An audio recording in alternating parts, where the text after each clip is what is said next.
Hello everyone, welcome to my channel market movers. अभी हम लोग कल के लिए निफ्टी और बैंक निफ्टी का एनालिसिस देख लेते हैं। तो सबसे पहले एक बार निफ्टी का चार्ट देखते हैं। तो निफ्टी का अगर हम पहले सबसे पहले डेली चार्ट देखेंगे, सो अगर आप लोग डेली चार्ट देखोगे तो आई बिलीव इस समय सभी को ही पता चल गया होगा कि निफ्टी का रेजिस्टेंस कहाँ पर है। निफ्टी का रेजिस्टेंस अगर हम डेली चार्ट पे देखेंगे तो 16,400 पर है। और अगर आप देखो तो ये रेजिस्टेंस काफ़ी बार टेस्ट हो चुका है, एक बार, दो बार, तीन बार, चार बार। सो 4 times almost Nifty has tested the resistance of 16,400। और आज भी अगर हम देखेंगे तो आज भी 16,414 का हाई बनाया था और वहीं से काफ़ी अच्छा एक शार्प सेलिंग देखने को मिल गई थी। तो एक बात तो डेली के चार्ट से आप देख के क्लियरली बता सकते हैं कि जिस दिन भी हमको 16,400 के ऊपर कोई भी स्ट्रॉन्ग ग्रीन कैंडल क्लोजिंग मिल जाती है तो वहाँ पर हमारे लिए ऊपर के टारगेट्स काफ़ी खुल जाएंगे। और जो ऊपर के टारगेट्स निकलेंगे वो आप देखोगे तो ये एक रेंज में निफ्टी काफ़ी टाइम से चल रहा है। ये अगर हम देखेंगे तो 6 मई से पूरा मई का मंथ निफ्टी ने 16,400 और नीचे की तरफ 15,740 के आसपास निकाला हुआ है। तो जिस दिन भी हमको ब्रेकआउट या ब्रेकडाउन किसी भी साइड मिल जाता है तो आप इतना एक्सपेक्ट करिए कि 600 to 700 का पॉइंट्स हम एक्सपेक्ट कर सकते हैं आइदर साइड। जिस दिन हमको नीचे की तरफ अगर कोई रेड रंग की स्ट्रॉन्ग कैंडल मिल जाती है तो इतने ही पॉइंट 607 पॉइंट आप नीचे की तरफ एक्सपेक्ट कर सकते हो। So we have to wait. जिस तरफ भी निफ्टी ये रेंज तोड़ता है आप वहाँ पर अपनी पोजिशनली लेके चल सकते हैं। देखिए 600-700 पॉइंट्स एक दिन में होना थोड़ा मुश्किल रहता है, बहुत रेयर ही होता है। तो इतना पॉइंट्स का मूवमेंट आपको एक दिन से लेके हफ्ते भर भी लगा सकता है क्योंकि मूवमेंट वन साइडेड नहीं आती है। सो हमको वेट करना पड़ेगा ये रेंज टूटने का। अभी हम लोग इंट्राडे के लेवल्स चेक कर लेते हैं। तो इंट्राडे का लेवल्स हम देखेंगे तो 16,400 के आसपास हमको मार्केट ने आज फ्लैट ओपनिंग हुई थी। फ्लैट ओपनिंग के बाद मार्केट ऊपर गया और 16,400 के आसपास ही काफ़ी टाइम स्पेंड किया। और टाइम स्पेंड करने के बाद अगर आप देखोगे, जिसको प्राइस एक्शन पता है, तो यहाँ पे एक डबल टॉप पैटर्न बनाया था और डबल टॉप पैटर्न बनाने के बाद यहाँ पे काफ़ी एक शार्प सेलिंग आते हुए देखने को मिली थी। सो अगर हम यहाँ से देखेंगे तो एक ट्रेंड लाइन भी जा रही है। सो अभी हमारा कल का क्या प्लान होना चाहिए? तो कल का हमारा ये प्लान होना चाहिए कि निफ्टी अगर कल फ्लैट खुलता है, मतलब आज की क्लोजिंग है उसी के आसपास खुलता है और खुलने के बाद ये जो लो है 16,180 इसको तोड़ देता है तो हम एक्सपेक्ट कर सकते हैं हमारे टारगेट्स 16,150 से लेके 16,120 और उसके बाद जो हमारा नेक्स्ट टारगेट होगा वो 16,000 का होगा। यहाँ पर एक गैप भी पेंडिंग है, तो अगर ये 16,000 को सस्टेन करता है और नीचे की तरफ तो हम ये गैप फिल होते हुए भी देख सकते हैं।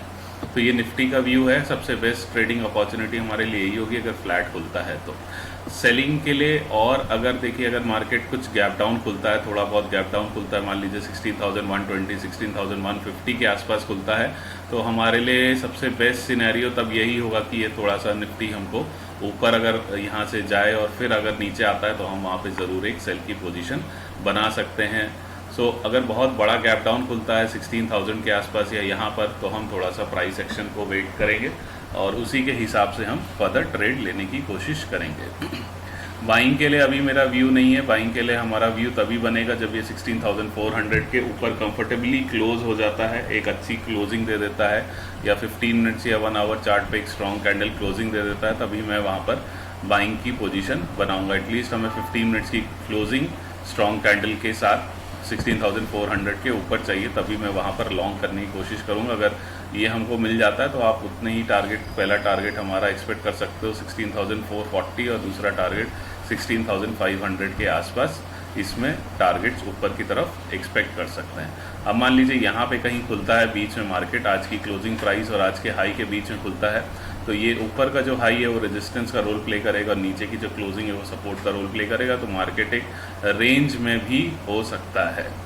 और एक सिनेरियो ये हो सकता है कि अगर मार्केट यहाँ बीच में खुलता है और बीच में खुलने के बाद यहाँ पे काफ़ी देर टाइम स्पेंड करता है 16,400 के आसपास और अगर यहाँ पर ब्रेकआउट दे देता है तो आप इस स्विंग के नीचे का लो के स्टॉप लॉस के साथ ऊपर के टारगेट जैसे अभी बताए मैंने वो आप एम कर सकते हो।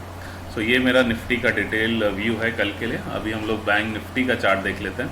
सो बैंक निफ्टी का भी अगर आप चार्ट देखोगे तो सेम चीज़ निफ्टी की तरह ही हुई थी। आज ये फ्लैट ओपनिंग हुई और फ्लैट ओपनिंग होने के बाद फ्राइडे का हाई क्रॉस करके हमारा जो आज का मतलब बैंक निफ्टी में जो रेजिस्टेंस है 34,800 का, वहीं पर काफ़ी टाइम स्पेंड किया और वहाँ पर एक डबल टॉप टाइप का पैटर्न बनाया और डबल टॉप टाइप का पैटर्न बना के वहाँ से आप सेलिंग आते हुए देखने को मिली है। तो बैंक निफ्टी का अगर हम डेली का चार्ट देखेंगे तो निफ्टी की तरह बैंक निफ्टी में भी ये 34,800 ऊपर का जोन काफ़ी इंपॉर्टेंट रेजिस्टेंस हो गया है और नीचे की तरफ करीब करीब ये 33,000 के आसपास काफ़ी इंपॉर्टेंट सपोर्ट हो गया है।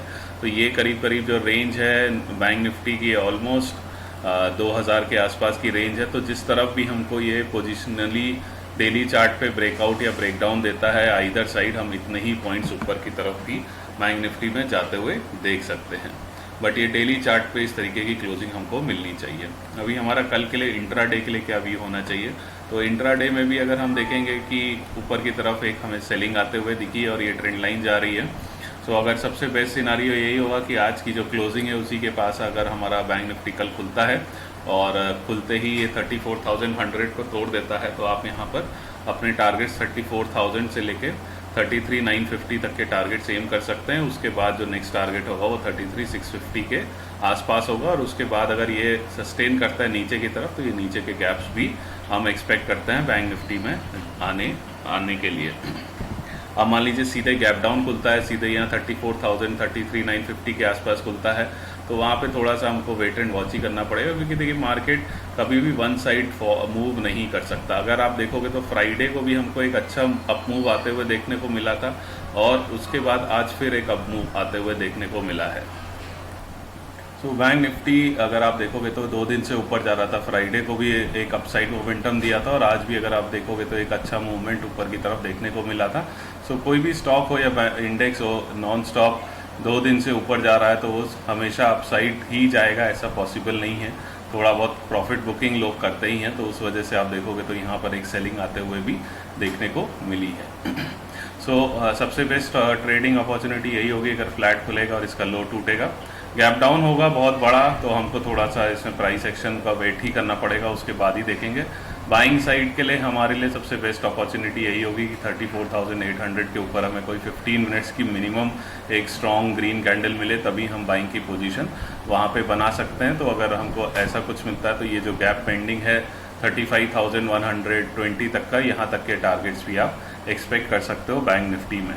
मान लीजिए यहाँ पे कहीं बीच में खुलता है तो वहाँ पे थोड़ा सा मार्केट कंफ्यूज हो जाएगा, क्योंकि ऊपर की तरफ ये रेजिस्टेंस और नीचे की तरफ ये जो क्लोजिंग प्राइस है ये सपोर्ट का रोल प्ले करेंगे, तो मार्केट इसी बीच में प्ले कर सकता है। या अगर खुलने के बाद कुछ टाइम मान लीजिए सेकेंड हाफ में 12-1 बजे के आसपास यहाँ पे टाइम स्पेंड करके ऊपर की तरफ ब्रेकआउट देता है, तो आप इस स्विंग के नीचे का स्टॉप लॉस लेकर ऊपर के टारगेट्स एक्सपेक्ट कर सकते हो, जैसा मैंने आपको बताया है। तो ये मेरा बैंक निफ्टी का डिटेल व्यू है। वीडियो अच्छा लगे तो प्लीज़ इसको लाइक करिए, शेयर करिए एंड सब्सक्राइब करिए and thank you so much.